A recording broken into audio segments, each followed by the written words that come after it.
Hey guys, just wanted to put a disclaimer. We taped this video with Christopher Melcher before the news of Justin Baldoni's case is being dismissed. Obviously, that affects us a little bit, but it didn't really affect this story of all these organizations that are siding with Blake. It's all nonsense. So I wanted to still give you this story, but obviously preface, we recorded this before the new news, so keep that in mind. We got a lot more news coming, so stay tuned here on Popcorn Planet. Blake Lively is slamming Justin Baldoni for abandoning his message of listening to women. Ugh, I hope you're sitting down, folks. We got Christopher Melcher here to hopefully make us feel better.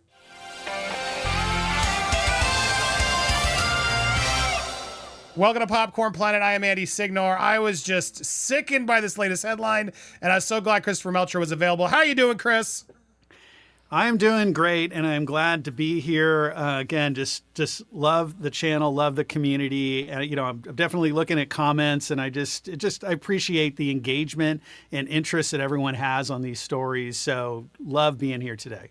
They love you, and get excited. Chris is in our trailer, which he just got a sneak peek of. It's looking good, huh, Chris? Not giving it away. It looks good, doesn't it?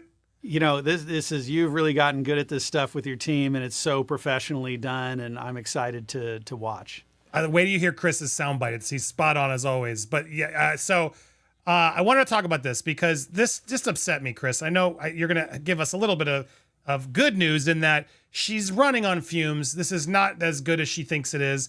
But what I found so sickening, there's two topics I want to talk about. This and obviously the other one where Blake's still trying to claim she is going to be able to get emotional distress. We're going to talk about why this is so confusing and get Chris's perspective. But I want to start here because her publicist has made some quotes here that are just, I don't know what the hell they're thinking. I mean, they're desperate in my point of view, but here's the quote, okay? 19 leading survivors and organizations devoted to women's rights, children's rights, and DV have now signed on to 4 separate amicus briefs. A spokesperson for Lively shared on Thursday to Us Weekly. All are united in opposing Justin Baldoni's attempt to dismantle a law designed to protect women who speak up simply to protect himself. The statement noted that the latest briefs, which have been filed by Child USA, Sanctuary for Families, added the voices of renowned nonprofit victim advocates and experts from around the world who are dedicated to safeguarding the rights and well-being of people who speak up. Several organizations have signed on, include National Organization of Women, Women's Justice Now, National Network to End Domestic Violence. I had no shame to any of that. I've never heard. There's always a group that can sign up for anything.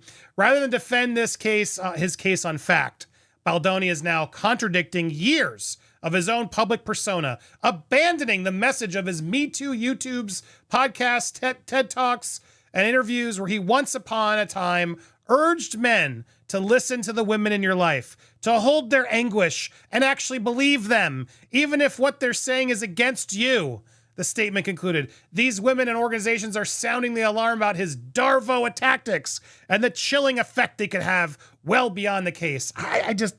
Chris, man, this is crazy because she's basically like, I might not be telling the truth, but he's not allowed to tell me I'm not, is how I read this. So believe me or else all other women will have trouble. So you better believe me. I mean, is this frustrating you as well? What are your thoughts?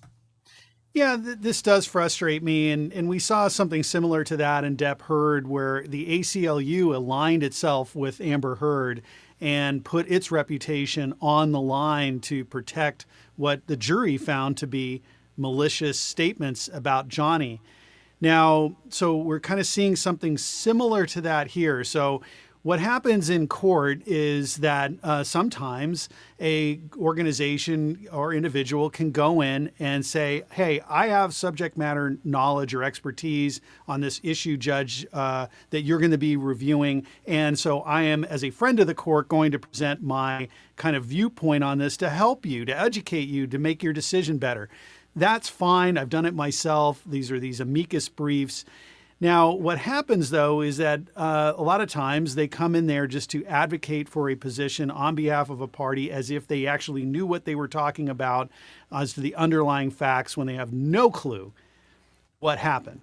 Now, all of these organizations, and they may be all perfectly good organizations and super expert on the areas that they advocate for, have no better ability to determine truth from falsity than any rest of us, or certainly the judge.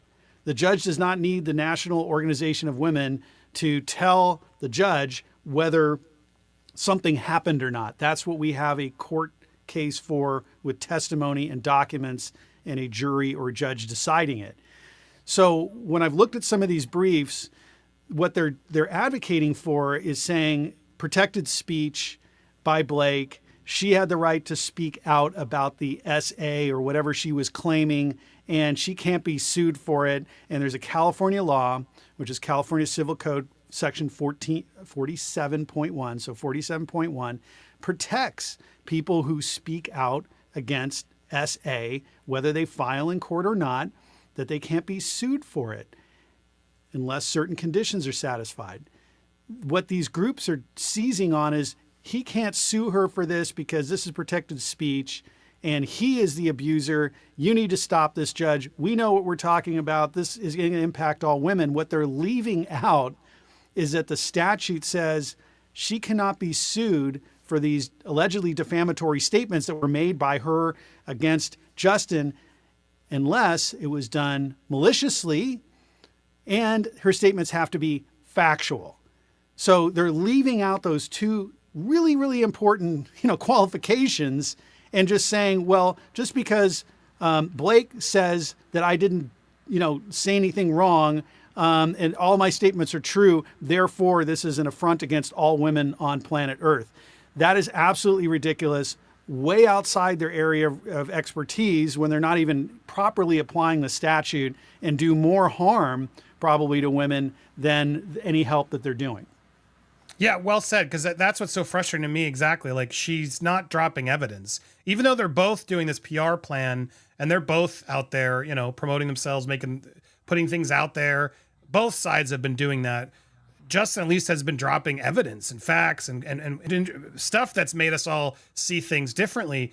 All Blake does is keep I'm a victim and look at this.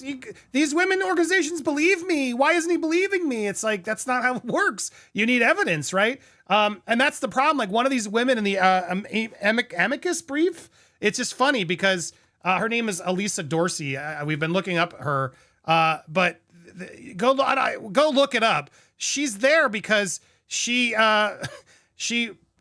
sued her boss, who she was sleeping with, had an affair. Do you know this story, Chris? And it's just funny because she had to settle the suit because it didn't look good, is the bottom line. Her accusations were very questionable. So what's frustrating me is, like, I wasn't there, I don't know, but she didn't win her suit. Here it is. Ex-law professor seeks, they settle with her. But the fact that it's like Amber Heard, this woman, Harvey Weinstein, these are the types of people that keep siding with Blake Lively. It's just shocking to me that she's like allowing it, that she keeps putting questionable women in with it, because it's like this Elise Dorsey, I don't know if I'd put her as the spotlight, example of this when there's clear stuff that's questionable about her own behavior, what she did with this professor and his wife. But then to say that's your proof, it makes no sense. Amber Heard's like the last person, as a lawyer, I imagine you'd want to put your client next to, no? Well, that's it. Like I say, these organizations really need to be careful to protect their reputation and stay in their lane. And that's where, like I said, that's why I'm bringing up ACLU. If you remember, like in Depp Heard, what a black eye they got. They were actively suppressing evidence here that was needed, and by Johnny's side, and just looked absolutely horrible as a result. And so I just think that, again, there's these organizations, or some of them have great expertise. If the court actually needed to know about DV or SA issues, then sure, go provide that information. I do challenge, though, that predicate. Like, I think judges mostly know about these things. I don't think they need to be educated, generally speaking, about SA and DV.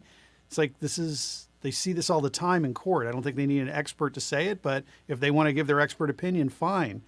But being an expert on those subject matters does not make you a human lie detector.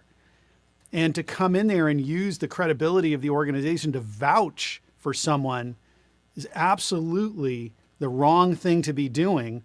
And I think the members of that organization should be outraged and saying, why are you using are probably donated money to hire law firms potentially, or even if the law firms did it for free, why are you using your organization's time to vouch for someone when you don't know factually who's telling the truth? None of us do, because we weren't there, so we don't have personal knowledge of it, and we're not on the jury listening to evidence. Well said. Well said. This was the case. It was the George Mason University professor. They're fully vindicated after the settlement. It was clearly a case of scorned lovers. There was no case. It's just, to me, these types of witnesses aren't helping. Yeah, and they put these organizations that stand up to them in a terrible place if they are proven to be inaccurate. I want to jump to the second story, which was the judge ruling on the emotional distress claims, because to me it seemed like it was a loss. But Blake is still out there, Chris, trying to make it a win. Here was the motion itself from the judge. You guys can pause and read it. Can you sort of just quickly clarify, like, what is your take on this? Who won? Who lost? What is the judge saying here?